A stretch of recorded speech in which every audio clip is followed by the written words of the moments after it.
Hey, what's up, everybody? It's BDL44 coming at you with another video. So, the Warriors got blown out by the Toronto Raptors by like 50 something points. It was a slaughter of catastrophic proportions. And it just brings all of Laker Nation and probably the rest of the sports world, but especially us, to that space where we start dreaming and putting forth scenarios that probably make all of you guys absolutely and utterly hate us. And that's understandable. We got 17 championships, and we're constantly trying to add super teams to each and every season we have. And the summer of 2022 is no exception. The Lakers now have their eyes squarely set on the greatest shooter ever play the game in Steph Curry. I don't think the Lakers are getting Steph Curry. In fact, I think it's borderline blasphemous for him to put on any other uniform other than the Golden State Warriors. However, it's hard not to realize that the Golden State Warriors are not putting themselves in the most advantageous position to be contenders in the near future. They have Draymond playing phenomenally well. This is a wasted year for a really, really, really great version of Draymond. So it's a wasted year. He should be on a contender playing as well. If he played for another team, he would probably have been bought out.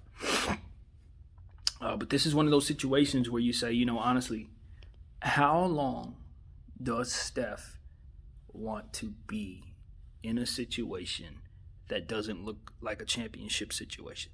I'm not saying that the Golden State Warriors can't bounce back because they still have the two greatest shooters to ever play the game. Okay, so all they need is someone to join them once again, and they're right back there. This is one of those situations where, let's say, a Karl Anthony Towns demands a trade to Golden State, suddenly they're contenders again. You know, that kind of thing. Suddenly, if Bradley Beal decides he wants to be a Warrior, now they're contenders again. It's that kind of thing. So they don't really need a whole lot to get back there. The problem is you don't see them getting what they need to get back there. So here's my thing with the Golden State Warriors. I may have said this already, but I just don't think that they have done a very good job of putting the type of pieces together necessary to continue to succeed. I don't. That doesn't mean they're devoid of talent, because they got a lot of guys on that team that I think have upside, some of which don't even play. Push Eric Pushell, I think, is a player that has upside. He's hardly getting any minutes. Jordan Poole had somewhat of a breakout season this year. He's getting better each and every year. Don't know how good he is, but he's definitely showing us that he's better than we thought. They got guys. They got plenty of guys on that team that are solid. But when you're talking about trying to win a championship, nah, they got the Toscano Anderson dude. I think his future is bright in this league. Like, they have youngsters. It's not like they're devoid of young talent, but nothing extraordinary. They don't have a De'Aaron Fox. They don't have a somebody like that. Now, granted, they just picked up James Wiseman. We will see what he turns into. Obviously, we expect him to be a superstar someday or something close to it, being the second pick in the draft and with his skill set. But unfortunately, he's just a baby. He's a rook. Nothing that you're seeing out of him is making you say, wow. He's not having a LaMelo Ball, Anthony Edwards, Tyrese Halliburton type of year. That's not the type of season that he's having. And to his defense, the Golden State Warriors have not given him an opportunity to start until basically last week. So he's been playing off the bench, and he's been getting limited minutes, unlike the rest of the guys in his class of that caliber. So some of that's not at all having anything to do with his performance. It's just the situation. But at the end of the day, we, the fans, have yet to see anything extraordinary out of that young man. And that's okay. There's nothing wrong with that. But unfortunately, you have seen extraordinary things out of other guys in the class. So it gives you the illusion that he may be a bust and that they're going to be superstars, when there's no real way to determine that. But one thing you can determine is that the Golden State Warriors, as of right now, don't have what they need to make Steph Curry's tenure as a Golden State Warriors player looking the brightest going forward. It's just not the brightest situation. You can definitely see him now being coupled in that category of players who probably need to win, or probably need to leave in order to win. Now, I could totally see him not doing that because he's already run. He's already established himself as a champion, as the greatest warrior to ever play, all of that stuff. So for him to leave Golden State would be blasphemous. Kobe didn't leave to get more rings. Dirk didn't leave to get more wings. I could totally see him not leaving. Timmy didn't leave, etc. So I could totally see Steph staying there. I got like 97% chance this does not even manifest. But that don't mean the rumors ain't going to be out there. Doesn't mean we're not going to continue to talk about it. So let's do. What does Steph Curry look like on the Los Angeles Lakers? Well, obviously no one's going to beat us. That's the first thing you need to understand. We're not going to lose any games. But the second thing you need to understand is LeBron James and Steph Curry were made to play with each other. And that's why LeBron is making this push as strongly as he is. It's not just because he thinks Steph is a great guy, although I'm sure he does. It's not because they're both from Akron, although they both are. I think it's because their skill sets complement one another about as perfectly as any two players in the league. Steph Curry is obviously a score-first player with extraordinary dribbling ability, extraordinary passing ability as well, but nothing greater than his ability to shoot, which he has superior over all humans. So that's that. He is a walking bucket all day long. He stretches the floor out all the way to half court, just like Dame.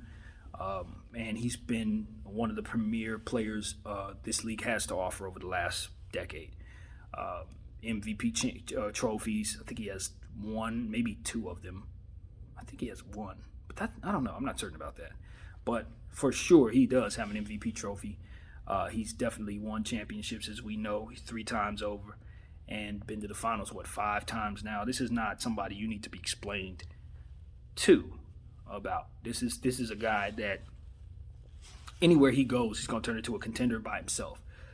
So if you already have a LeBron James and Anthony Davis on the team, clearly he's going to help you win a championship along with that. What are some of the issues that Steph brings? Well, we all know that you have to hide him defensively.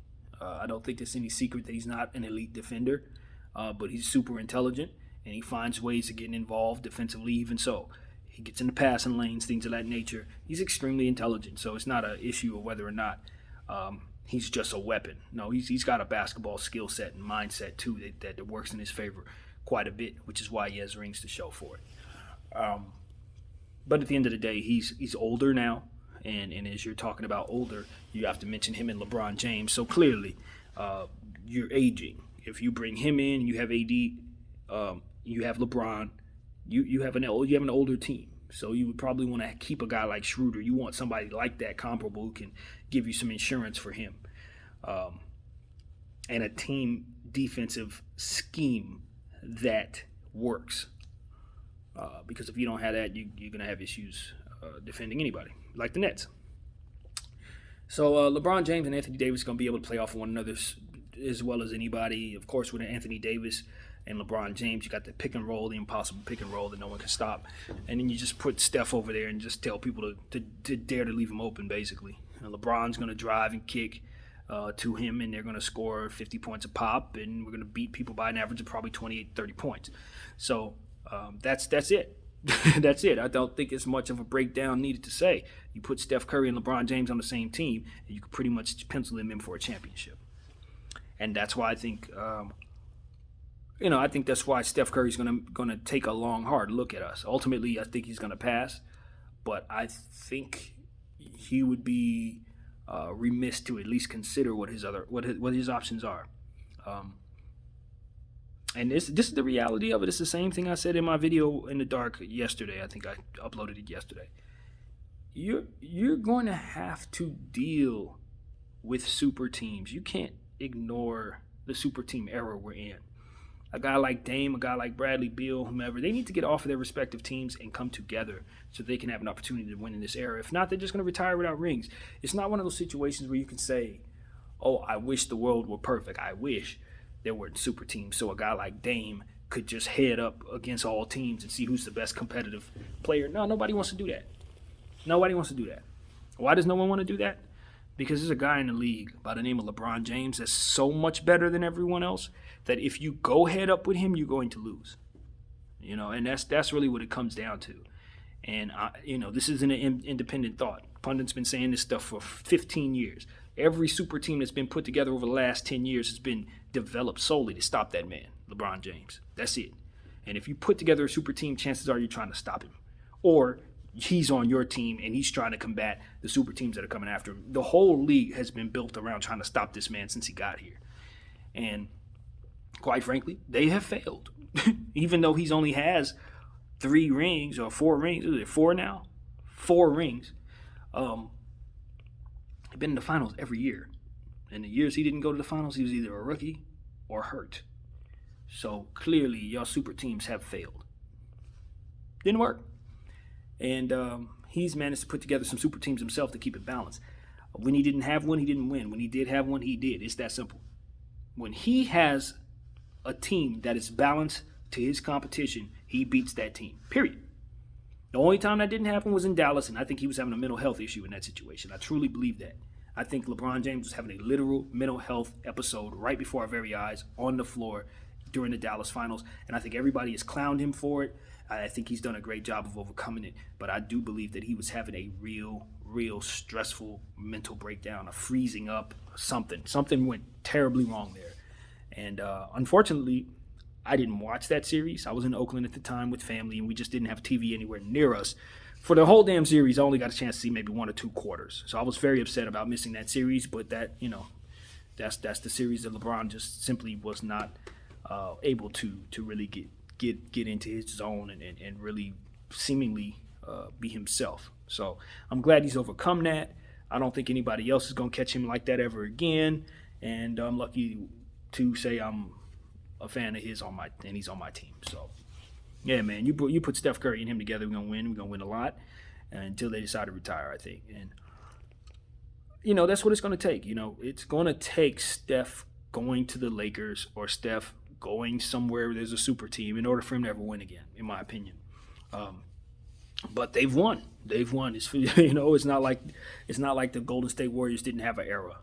I will say this, and I believe it, even though there's some competition out there. I think the Golden State Warriors team with KD was probably the greatest team ever assembled. I really do believe that. I can't think of a single team in the history of the sport that I would have favored over them in a 7-game series. None of them old great Celtics teams, none of them old Laker teams that I love, none of them Bulls teams. I just don't think that you have any chance of stopping KD, Steph, and Clay. No, that trio is the greatest and most lethal offensive trio in the history of the sport, in my opinion. Some will say Worthy, Kareem, Magic. None of them shot like that. They didn't space the floor that well. Some will say Bird, McHale, Parrish, or something like that. Again, they didn't space the floor like that. They would have gotten blown off the floor messing with them Golden State Warriors with all the three-point shooters and that KD monster. So anyway, no need to go further into that.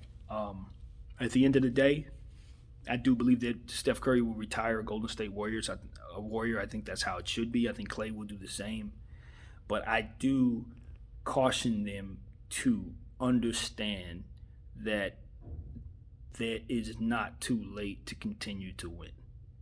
If you want to go down with the ship, go down with the ship. But if you're expecting the Golden State Warriors to pick up where they left off and continue winning championships in this era with the Lakers, the Nuggets, and the Nets, and the Sixers all in existence, all as strong as they are, Giannis still winning MVPs, I don't see them winning another one. I don't see it.